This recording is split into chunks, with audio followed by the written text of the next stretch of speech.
Sige po.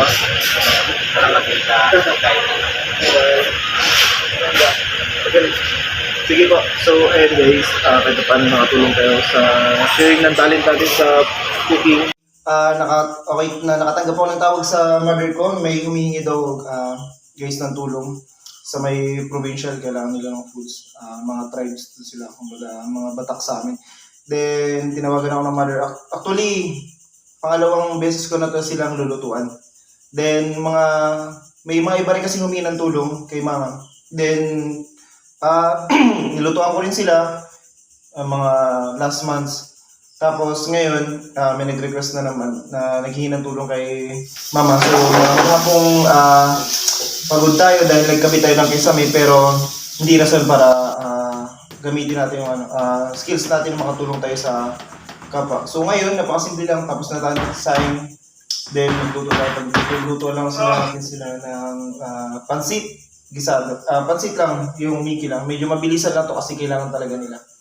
So, ayan, samahan nyo ako. Okay, tulungan natin sila kahit paano. Makapag-share tayo ng talent natin sa kanila, sa mga ibang humingi ng tulong dahil wala daw silang kanang pambili ng foods. So, lutuan natin ngayon. Tara.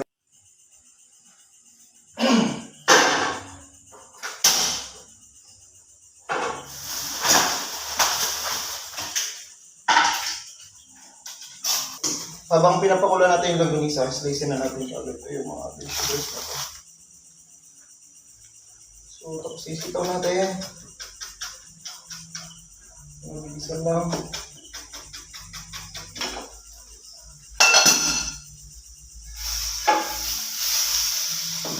Another water.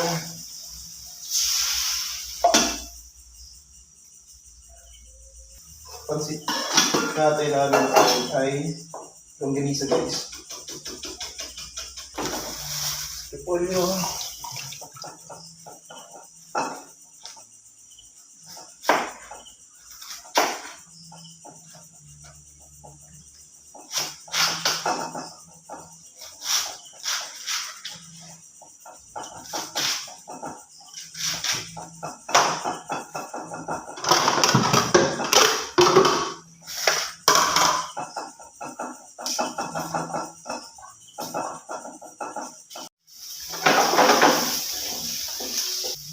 Hindi na natin ganong... Okay, ito yung itatapos lang natin. With longganisa to. Tapos lang natin. Magig pa. Parang masarap.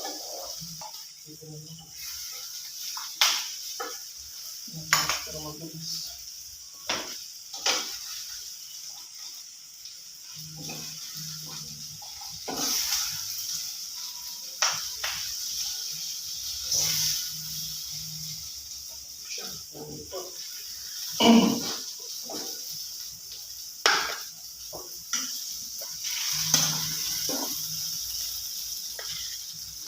Okay, tapos natin.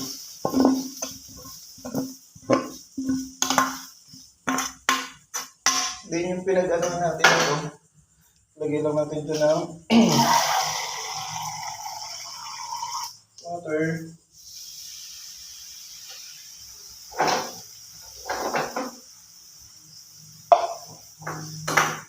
Pero makuha natin yung lasa dito sa longganisa. So, ayan, malapit na tayo matapos. Kumbaga, naglagay ako ng ganito, extender lang, pampa-additional lang. Extender. Para hindi siya lahat niki. So, ayan. Wow! Okay, ito na yung ating mabilisang result ng ating niluto. So, kita nyo naman. Sarap. Grabe yung expose ng flavor ng ng longganisa. Kahit hindi ka na gana magtimpla guys. Sa provincial hospital. Okay, ito na yung foods natin. So 5 packs daw sila. 3 adult tapos 2 bata. So I hope na magkasya to. So marami naman yung rice. Then yung natin, pansit na sa may gilid. Tapos naglagay tayo ng dalawang yung fried na na daing. Tapos water. So hindi na sila gana magtimpla. Then hanapin natin sila. Let's go.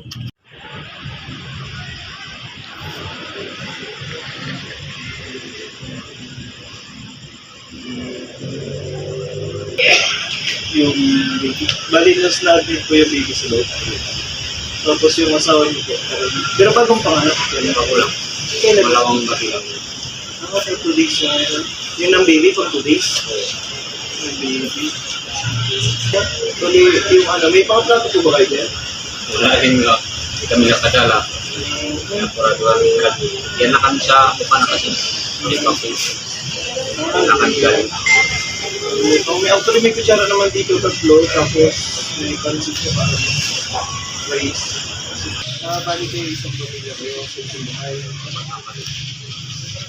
Ito kapatid niyo po. Pamangkin.